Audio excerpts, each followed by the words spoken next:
It's been about 1 year now since Robbie and I delivered a steel boat named Tilta from Phuket to Bali. This wasn't Robbie's first experience delivering a boat or living on one, but this was my first ocean passage, and I loved it. The fishing was excellent, the water was warm, living on the boat was really easy there. Sometimes checking into a new country by boat can be more complicated than, say, arriving by air. But the experience taught me a lot, and it really felt great to come into the country, into a new place, under your own sail power. And I really cherish the experience. We want to get back there, but we know we have a long way to go.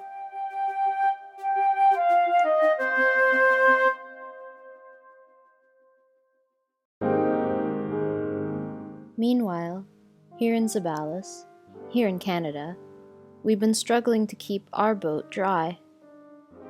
Robbie's parents have come to visit us from a warm, dry place, and they've brought with them the gift of a boat cover that they made.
New awning, and it's going to make life more beautiful and green. And these are super green awnings because they were recycled super yacht spinnaker. They're going to keep the deck shielded from the sun. They're awesome. They're awesome. They were made by Robbie's parents, so we're just having such a good time putting up this awning.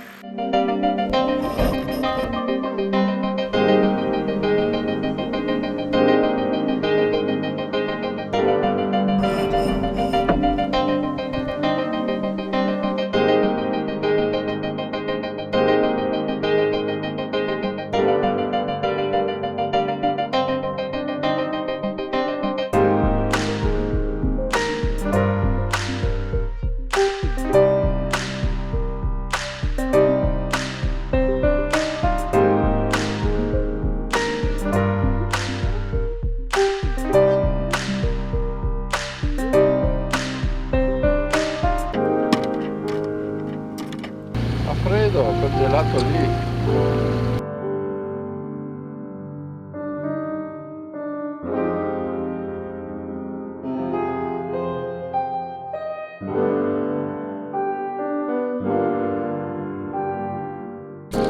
Ma questo è un gambero diverso questo. Questo è diverso. Fai zuc così. Fai zoom così.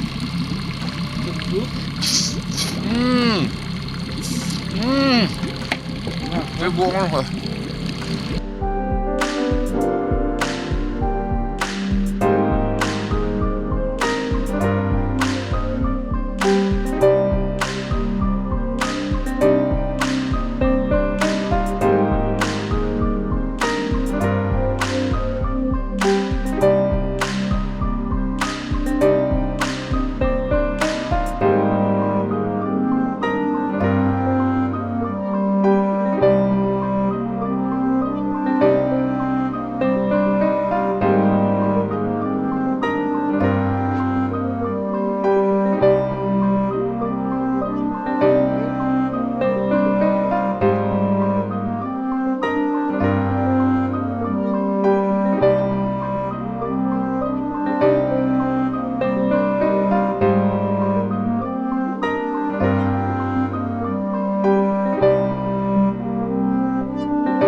2 traps. You pick up in the morning, you pick up in the afternoon, you pick twice a day, and there is enough for the 2 of us especially. If you get another set of them, but the problem is putting them up.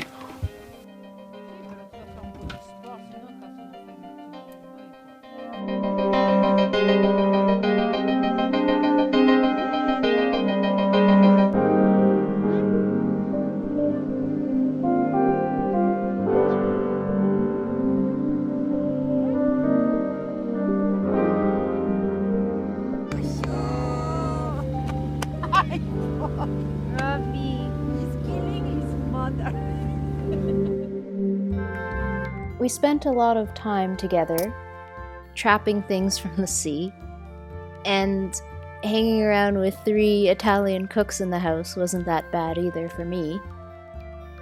There was endless cooking. There were endless recipes and endless fresh food.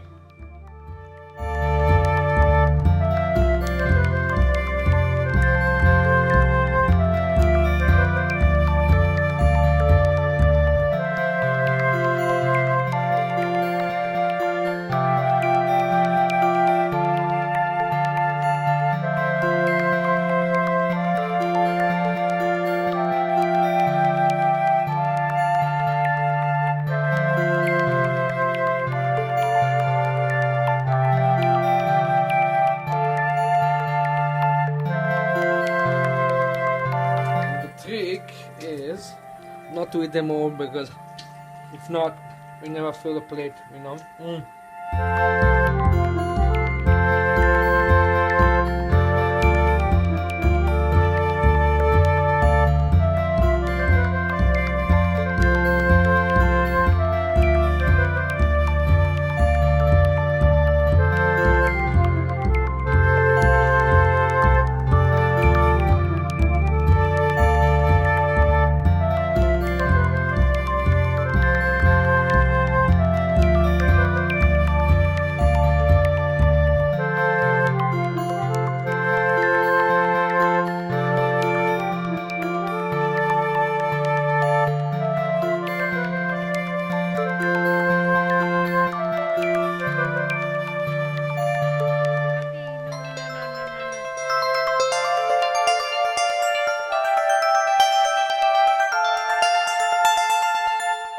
So what qualifies you to be the captain of Maiweh?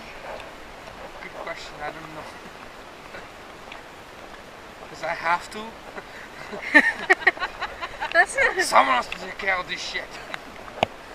Someone has to do it. Yeah. But I am the admiral. No, armatore. You're the owner. You're the money. That sounds like armator, like armor. The like. guy who arms the boat. And Ravi, how did you get here to this part of the world from where you were? I've got no clue. No, basically met Justine, and we had to come for a wedding, and we had to buy a boat and sail down, and it's been taking forever to do so. Where did you come from, Ravi? From a warm and beautiful place. I repeat again, warm, tropical, mojitos, sunshine, beaches. That's the sandy ones, not the ones with the G-string. Were you born in any one place? Yeah, I have a French passport. My father was German. Das ist gut. That's why. I'm Yeah. married to an Italian. Robbie's father is Swiss, so we are here. We went to the work. We go on the weekend to another island, and we come back. Yeah, France in the Caribbean. That's how it started. Like your own, or just like your parents' boat, or? Friends. My parents didn't like sailing. They hated it. I was seasick, yeah. The first time we arrived in the island in Naviga, we going to the ferry, everybody was seasick. Except you. I was seasick too. You know, everybody's seasick until you learn how to control seasick. It's once in my life. You were born on the boat actually. The day you born, you were already on the boat. Like 7 hours after you were born, 7 hours, you have like one night after you were born, you were already on the boat. You went right on When back you on the entered boat. so it's already Yeah, he was born in Costa Rica in some small place, you know. It was even not a hospital, it was like that. Sort of dispensary. After he was born, it was alright. It's okay, it's fine, you can go back to the boat. And I walked back to the boat with my baby. It was a nice walk in the jungle. Oh, so you didn't stop to have Robbie. You were there refitting the boat. just popped Yeah. out and we went And when he was 3 months, yeah, we waited until he was 3 months old, and then we crossed the Pacific. And then he had his first swim in Bora Bora. The water was freezing. He was shaking.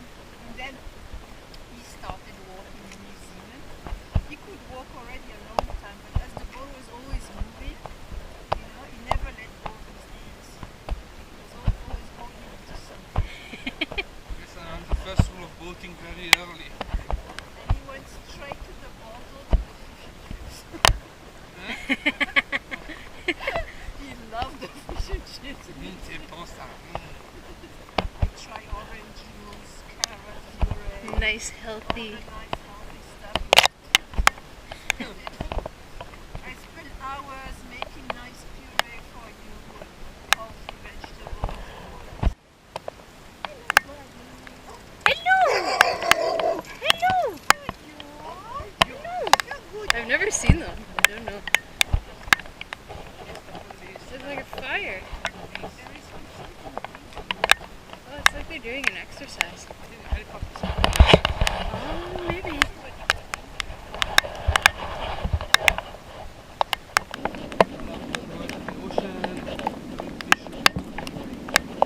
Nobody tells you it's just common sense. Well, it's getting more and more. All of this permit and the boat has to take is like that. We have a lot of freedom and we see beautiful places. You know, with the boat you can get to places where you'll never be able to go there without the boat. It's like a meditation. You're in the middle of the ocean. You don't see anyone. It's silent. It's just you and the nature in the middle of nowhere. And it all depends on you. You just have to face whatever happens, Good or bad. good or bad. Most of the time it's good. Well, shit happens. Along with all these good stories, Celine and Tony also came with some great knowledge about boats.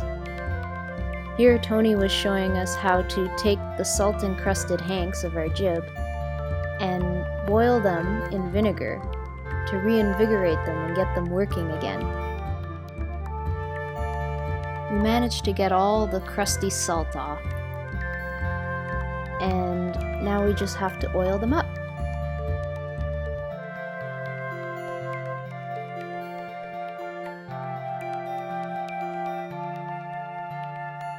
Robbie got a lot of good information about what we can do to get everything functioning properly on Maiweh for extended ocean voyaging.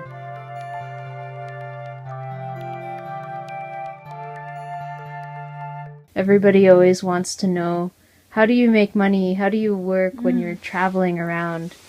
Well, it's not easy because usually when you travel, you don't stay in one place. So, you know, when you work, you have to be steady and do the same thing again and again and go to a place and work and get paid for it. But you can't do that on the boat.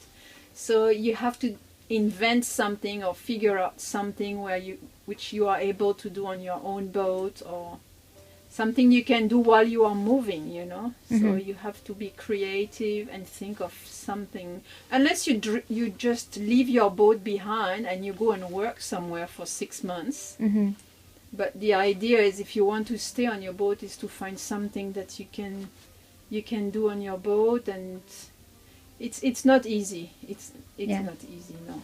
And You were saying you began not knowing what to do when you first yeah, started for traveling. many years I was a bit confused about that, and I was depending on my husband's money, and I felt really frustrated about that, because he could get easy job, he can fix engines and sails, and he's very manual, you know. So you always find something to do and make money. But for me it was more complicated, you know. I could go and find a job, but then I had to stay in one place, you know. So I started doing these bags with recycled sails, and first I started like a hobby, you know, and people liked them, and I started making more and more, and Tony thought, oh, this is, you know, if you want to make real money out of this, it's so complicated. He made it sounded difficult, you know. But then at the end he thought, we could try. And then he helped me a lot, because he's very practical. I was making like one bag in a month, you know, something. Yeah. So it was effectively was not real money. But then he organized it a bit better for me, and Production line. Yeah, he made a production line basically, which I don't really like, because I think that the creative part is a bit left behind, but the quality has improved, and now we are able to make a lot more and faster, and the quality is better, and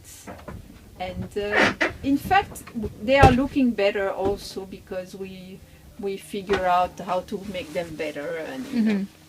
And now people know us, and they give me nice sails and good material to work on them.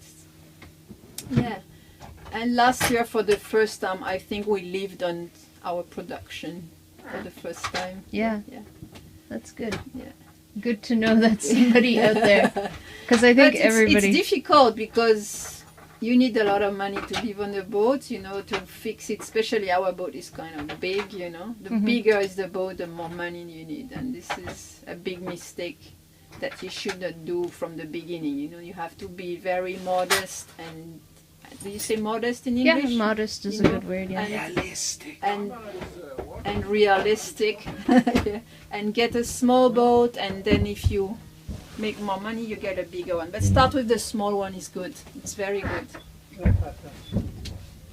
So you agree that we should start with our small boat? Yes. In a way, you know. Yes. Everything is much more expensive. I mean, you go in a marina, you want to buy paint for your boat. Everything is proportional, you know. It's like, unless of 1 drum of paint, you need 10, you know. Everything is like multiplied. Yeah. So you don't want to have that when you just start with, you know. And then when you start with, you make mistakes, so you know, you cannot spend a lot of money and then oops, it was a mistake, you know. So when you make a mistake with little money, it's okay. You can go back to it, and you know, change your mind and make experience. And that's my important philosophy, because I make lots of mistakes, and we buy lots of things by mistake. We all make mistakes, you know. But this is okay. You can make mistakes. You have to make mistakes to understand how things works. You know, if you stay there and don't do anything, you don't make mistakes. But you stay at home. You know, you never go sailing. Yeah. Special thanks to my parents for all their support and warm clothes, to Celine and Tony for all their help, and congratulations to Celine for being our first Patreon supporter.